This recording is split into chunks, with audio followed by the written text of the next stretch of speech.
Hi everybody, this is Sam with Python Basics, and we're going to do something that is stepping outside of what we're usually doing all things Python.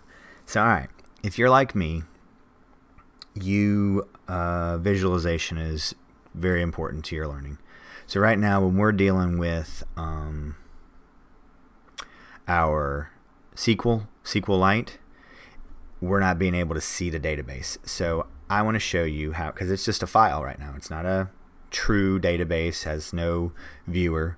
So I want to show you where you can go and find one. So of course I will put down in the description this, but it's just type in Sqlite viewer and this will come up, but I will give you a link and find your appropriate installer. Follow the instructions, install it. And then this is, let me go back to regular. So there we go. So alright, after you come through, open database, then find your location for where your database is stored. Open this up, and this is where we left off last time. So we have 4 records here, and that was the browser data. This is the structure tab. So we have our database, then our table. It contains one table right now, and it is there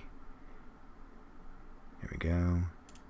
It is one table of first and last names. And if you look right here, we scroll over, that is it. Table of students,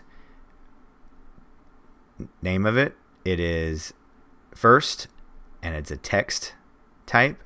Second column is last, text type, just like our command was. If you look right here, that is just exactly like we typed. So I didn't want you to go too much longer without being able to see this, because it drove me nuts when I was first learning Sqlite, and that I wasn't able to see. Let me close that. Let me bring this back up. There we go. Put that there. I just don't want you to be, if you're like me, I didn't want you to be wondering and having to not be able to see it. So we'll bounce back and forth so you can see these things, and we'll go from there. So like you could go through, and if you had multiple tables, you could see that there. So just wanted to throw this out, wanted to make sure you were aware of it and could see it if need be. So please drop any comments, questions, or any video requests below, and I'll knock them out. But as always, guys, thanks for watching. Stay tuned, and we'll see you next time. Bye, guys.